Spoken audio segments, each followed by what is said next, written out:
This is the raid alert system all raiders hate. The raid alert system lets you get messages telling you what kind of explosives are being used at your base.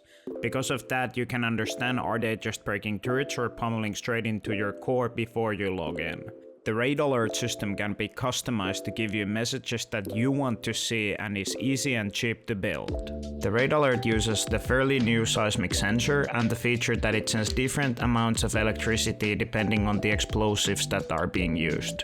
Based on that, we're able to distinguish 3 different scenarios that are happening in your base. The first use case would be to identify are the raiders using HV rockets or grenades to destroy your turrets. The second use case would be to alert you if the raiders are using low tier explosives like satchels or explosive ammo and alert you on that. This knowledge can give you the understanding are they door raiding you. The third use case would be to alert you if the raiders are using C4 or rockets, and that will give you the understanding that you might be getting pummeled quite hard.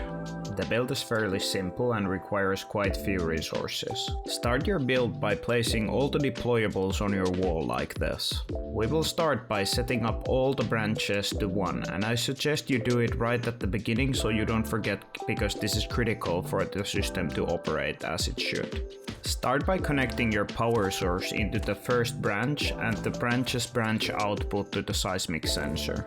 After that, connect the branch's output to the input of the third branch. From the seismic sensor, connect it to the branch and then connect it to the memory cell on top. Then connect the branch's output into the middle branch's input. After that, connect both branches' outputs into different memory cells' set input. This will control the variance between messages, so this is really important. Next, from the rightmost branch, connect those both into the memory cell's reset inputs. This is what resets the messages, so this is also very important. After you connected the branch, then let's take the memory cell's output and connect it to the other memory cell's input on the right.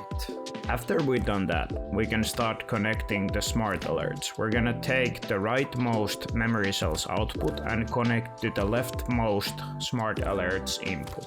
This is going to be the smart alert that alerts you for C4 and rockets.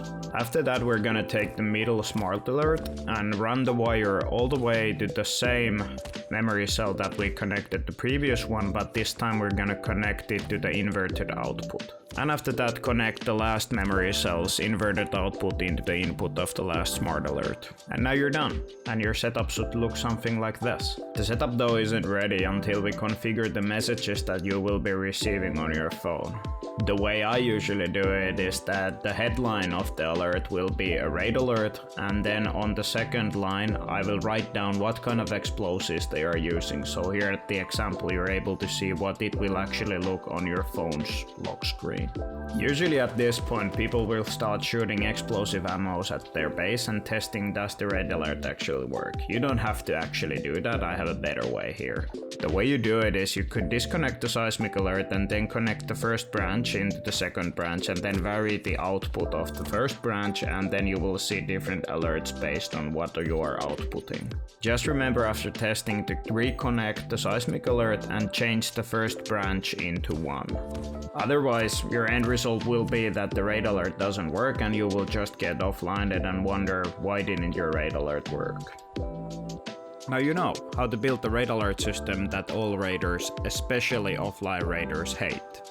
You can find the Rustition circuit in a link in the description, which can actually help you when you're trying to build the setup in-game. Last video I built an auto-igniter furnace setup that turns on and off the furnaces so you don't have to waste any more wood than you actually have to. The setup can be used for refineries and large furnaces, so if that's something you're looking for, go check that out.